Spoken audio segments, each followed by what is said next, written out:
ये एक revision video है जिसे देखकर आपका फिजिक्स का रिवीजन तगड़ा हो जाएगा। तो चलिए स्टार्ट करते हैं। मैंने खट्टी टॉफी खाई है।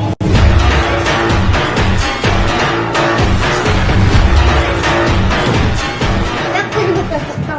तो चलिए स्टार्ट करते हैं खट्टी टॉफी खा के हमारी 10 मिनट की सीरीज को कवर अप करने वाले हैं चैप्टर नंबर 1 को तगड़े वे में। तो वीडियो में आगे बढ़ने से पहले अगर डिटेल वीडियो देखना है तो आई बटन पे मिल गया होगा, और इस चैप्टर के नोट्स डाउनलोड करना है तो मेरे तगड़े हैंड रिटन प्रीमियम नोट्स को आप डाउनलोड कर सकते हो जो बोर्ड्स के एग्जामिनेशन के लिए बनाया गया है। डिस्क्रिप्शन में लिंक बने, वहां से जाकर आप मेरे प्लेटफॉर्म की वेबसाइट या एप्लीकेशन दोनों से डाउनलोड कर सकते हो। 70% ऑफ चल रहा है अभी। ऐसे डाउनलोड करना है, डिस्क्रिप्शन में आई बटन पे वीडियो मिल गया होगा। तो बेसिकली ये चैप्टर आता है इलेक्ट्रोस्टैटिक के अंदर, जिसमें हम लोग ये समझते हैं कि चार्ज यहाँ पे रेस्ट पे और इसके बिहेवियर और उसकी प्रॉपर्टी के बारे में इस पूरे के पूरे यूनिट के अंदर समझते हैं चैप्टर 1 और 2 के अंदर। जो पहला टॉपिक निकल के आता है उसका नाम चार्ज है। तो चार्ज होता है क्या? It is the physical property of matter, जिसको अगर हम लोग इलेक्ट्रोमैग्नेटिक फील्ड में रख दे तो वो फोर्स एक्सपीरियंस करने लग जाती है। तो चार्ज की जो डिनोशन है उसको हम लोग कैपिटल क्यू या स्मॉल क्यू से डिनोट कर सकते हैं। इसकी ऐसा यूनिट कूलम्ब्स होती है। चार्जेस बेसिकली दो टाइप से होते हैं, पॉजिटिव चार्ज और नेगेटिव चार्ज। तो हमेशा याद रखिएगा, लाइक चार्जेस रिपेल करते हैं, अनलाइक चार्जेस अट्रैक्ट करते हैं। चार्ज और मास के बीच में मेजर जो डिफरेंस है वो ये है कि चार्ज आपको पॉजिटिव, नेगेटिव और जीरो देखने को मिल सकते हैं। मास हमेशा पॉजिटिव देखने को मिलेगा। चार्ज आप लोग को अट्रैक्टिव और रिपल्सिव फॉर्म में देखने को मिल सकता है। मास हमेशा अट्रैक्टिव फॉर्म में होता है और ये स्पीड पे डिपेंड नहीं करते हैं, और मास स्पीड पे डिपेंड करता है। अगर यकीन ना हो तो अपने पापा से झापड़ जरूर खा के देखें। इसके बाद अगर मैं चार्ज की प्रॉपर्टीज के बारे में बात करूं तो मेजर 3 प्रॉपर्टी है। पहली होती है कंजर्वेशन ऑफ चार्ज। इसका मतलब ये कि अगर एक चार्ज बॉडी है उसको अगर हम लोग एक अनचार्ज बॉडी के साथ आइसोलेट कर दे तो थोड़ी देर बाद हम ऑब्जर्व करेंगे कि दोनों बॉडीज के अंदर इक्वल अमाउंट के चार्जेस हम लोग को देखने को मिलेंगे। इसका मतलब ये कि जो इनिशियल में चार्जेस थे और जो फाइनल में चार्जेस थे वो सेम देखने को मिले। इसका मतलब क्या हुआ कि चार्जेस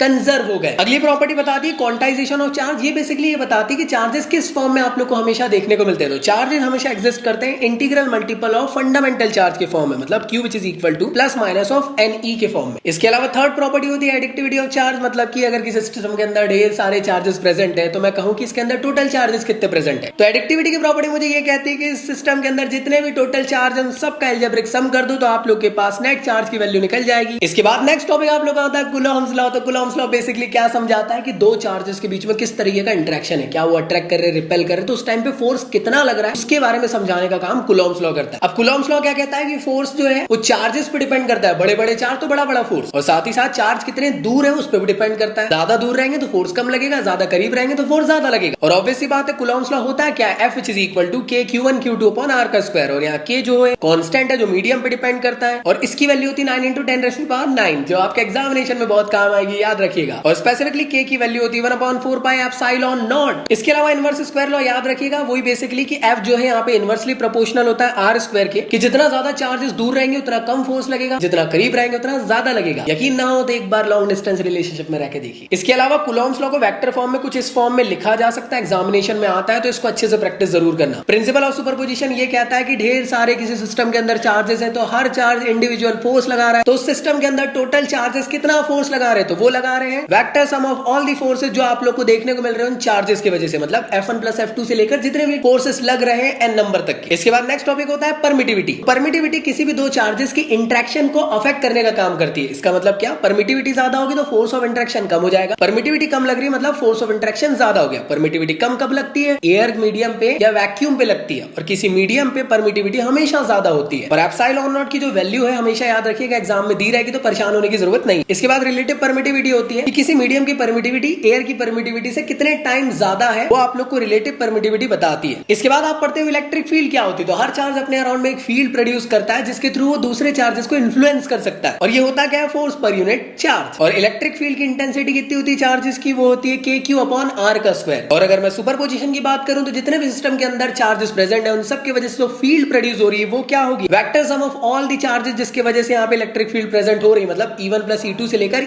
En नंबर के चार्जेस की इलेक्ट्रिक फील्ड तक के। इसके बाद इलेक्ट्रिक फील्ड लाइंस आती है। हर चार्ज अपने अराउंड में एक फील्ड प्रोड्यूस करता है। पॉजिटिव चार्ज बनाता है बाहर की तरफ इलेक्ट्रिक फील्ड लाइन, वो भी radially outward.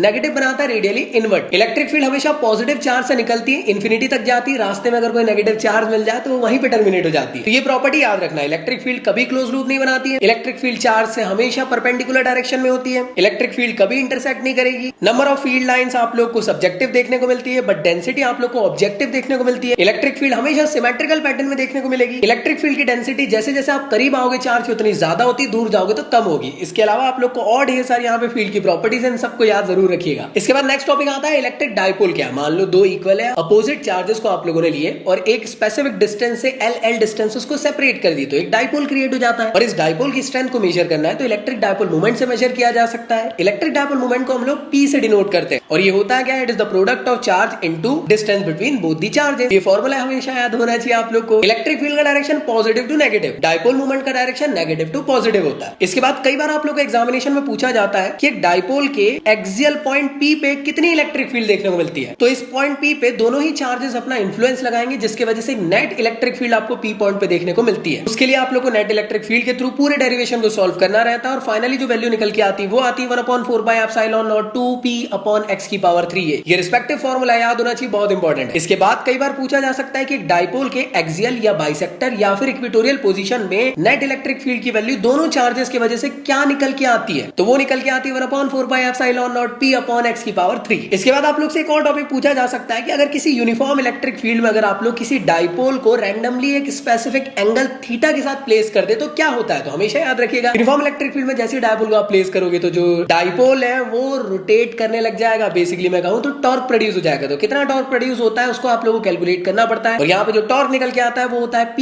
sin theta. P यहाँ पे इलेक्ट्रिक डायपोल मोमेंट है, E इलेक्ट्रिक फील्ड है, sin थीटा में थीटा एंगल यहाँ पे आप लोग को ये रिस्पेक्टिव वाला देखने को मिल रहा है। और ऑब्वियस सी बात है टॉर्क मैक्सिमम कब होगा, जब साइन की वैल्यू मैक्सिमम होगी और मिनिमम कब होगा, जब साइन की वैल्यू मिनिमम होगी। इसमें 0 डिग्री बनता है स्टेबल इक्विलिब्रियम का केस और अनस्टेबल इक्विलिब्रियम का केस बनता है 180 डिग्री में। तो ये दोनों बहुत ज्यादा इंपॉर्टेंट है, याद रखिएगा। नेक्स्ट टॉपिक होता है इलेक्ट्रिक फ्लक्स। क्या होता है कि number of electric field line किसी सरफेस से कितना ज्यादा लिंक होते हुए देखने को मिल रही है वो उसका फ्लक्स बताता है। तो फ्लक्स हमेशा डिपेंड करता है इलेक्ट्रिक फील्ड लाइन पे भी और एरिया वेक्टर पे भी। और इलेक्ट्रिक फील्ड क्या होता है, E dot, A dot product हटा दो तो cos थीटा आ जाता है। एकमात्र अभी तक का टॉपिक जो कि स्केलर क्वांटिटी है, तो कई बार एग्जाम में पूछा जाता है, याद रखिएगा। इसके अलावा गॉस लॉ निकल के आता है। आखिर गॉस लॉ होता क्या है, बेसिकली गॉस लॉ आपको बताता है कि किसी भी क्लोज सरफेस के अंदर अगर ढेर सारे चार्जेस प्रेजेंट है तो उनके वजह से कितना नेट फ्लक्स प्रोड्यूस होता है वो आप लोग को गॉस लॉ बताता है। और वो कितना होता है 1/ε0 टाइम्स जो चार्जेस प्रेजेंट है उस क्लोज सरफेस के अंदर। तो फॉर्मूला बनेगा Q इनसाइड अपॉन ε0। कई बार एग्जामिनेशन में Gauss law using Coulomb's law वाला डेरिवेशन आ जाता है तो उसको अच्छे से प्रिपेयर करिएगा। तो नेक्स्ट टॉपिक है कि गॉसियन सरफेस क्या होता है। आप जब गॉस लॉ की एप्लीकेशंस पढ़ोगे तो उसमें आप लोग को इलेक्ट्रिक फील्ड निकालना रहेगा। उसमें आपको पता करना रहता है कि कहां से फ्लक्स निकल रहे हैं। तो फ्लक्स कहां से निकल रहे हैं उसको पता करने के लिए गॉसियन सरफेस एक इमेजिनरी 3D सरफेस बनाना पड़ता है जिसके थ्रू आप लोग वैल्यू निकाल पाते हो इलेक्ट्रिक फील्ड के आगे जाके। इसके बाद नेक्स्ट टॉपिक होता है कंटीन्यूअस चार्ज डिस्ट्रीब्यूशन। किसी बॉडी के अंदर किस तरीके से चार्जेस डिस्ट्रीब्यूटेड है उसकी बॉडी के ऊपर, उसके बारे में समझाता है। 3 टाइप से होता है, लीनियर चार्ज डिस्ट्रीब्यूशन जो होता है lambda which is equal to Q/L। दूसरा होता है सरफेस चार्ज डेंसिटी। किसी शीट के ऊपर अगर आप लोगों ने इक्वली चार्जेस को डिस्ट्रीब्यूट कर दिए तो सरफेस चार्ज डेंसिटी की वैल्यू होती है sigma which is equal to Q/A। Volume charge density होती है rho which is equal to Q/V। इसके बाद आप लोग एप्लीकेशन ऑफ गॉस लॉ देते हो जिसमें कि आप लोग एक लीनियर बॉडी लोगे जिसमें आप लोग ढेर सारे चार्जेस इसकी बॉडी के ऊपर ला दोगे। याद रखिएगा ये जो वायर है ये इनफाइनाइट से इनफाइनाइट तक जा रहा है, बहुत लंबा चौड़ा वायर है। तो एक छोटे से पोर्शन के लिए आप लोग पता करना चाहते हो कि कितनी इलेक्ट्रिक फील्ड आप लोग को इस स्पेसिफिक वायर की वजह से देखने को मिल रही है। तो गॉस लॉ के एप्लीकेशन में हमेशा याद रखिएगा सबसे पहले आपको फ्लक्स निकालना है, उसके बाद कितने चार्जेस डिस्ट्रीब्यूटेड है उसको निकालना है, दोनों की वैल्यू को पुट कर देना है गॉस लॉ के अंदर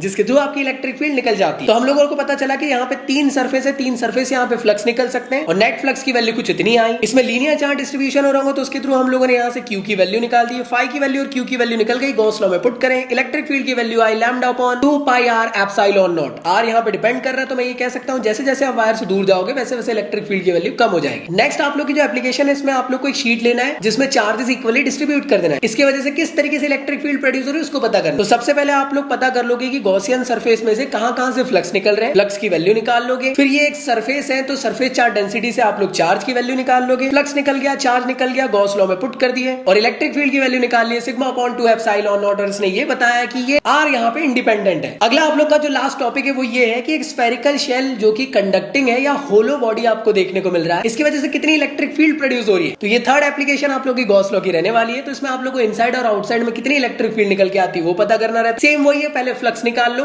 फिर चार्ज की वैल्यू निकाल लो, दोनों को गॉस लॉ में पुट कर दो, आंसर निकाल लो। तो पहले हम लोग इनसाइड के लिए सेम केस करते तो इनसाइड में इलेक्ट्रिक फील्ड हमेशा याद रखना कंडक्टिंग बॉडी में चार्जेस सरफेस पे चले जाते हैं, इलेक्ट्रिक फील्ड अंदर 0 हो जाती है। आउटसाइड में जो आप लोग की इलेक्ट्रिक फील्ड निकल के आती है वो आती है R² sigma upon small r का स्क्वायर ε0। और साथ ही साथ ये जो स्फीयर है दूर से देखने में ऐसा लगता है कि एक पॉइंट चार्ज की तरह है। इस वजह से एक अल्टरनेटिव डेरिवेशन सॉल्व करते हैं जिसमें कि इलेक्ट्रिक फील्ड की वैल्यू वही आती है जो एक स्पेसिफिक चार्ज की देखने को मिलती है। और इसका ग्राफ काफी इंपॉर्टेंट है, याद याद रखिएगा कि अंदर में तो कोई इलेक्ट्रिक फील्ड नहीं बन रही थी, लेकिन जैसे आप बाहर आए तो चार्जेस की वैल्यू की वजह से इलेक्ट्रिक फील्ड की वैल्यू मैक्सिमम हो गई, लेकिन जैसे जैसे दूर गए इनवर्सली प्रोपोर्शनल हो गए, बिकॉज ई यहाँ पे आर के स्क्वायर से इनवर्सली प्रोपोर्शनल है। तो आई होप आप लोगों को ये चैप्टर अच्छे से समझ में आया होगा और आप लोगों ने अच्छे से चीजों को कवर अप कर लिए होंगे। ये मेरे प्यारे नोट्स आप लोग डाउनलोड कर सकते हो, डिस्क्रिप्शन में लिंक गिवन है, जल्दी जाएं। तगड़े नोट्स जो आपके एग्जाम की प्रिपरेशन के लिए बेस्ट रहेंगे। और ये रिवीजन वीडियो कैसा लगा मुझे जरूर बताएं। नेक्स्ट वीडियो बहुत जल्दी आएगा, जब तक के लिए गुड बाय।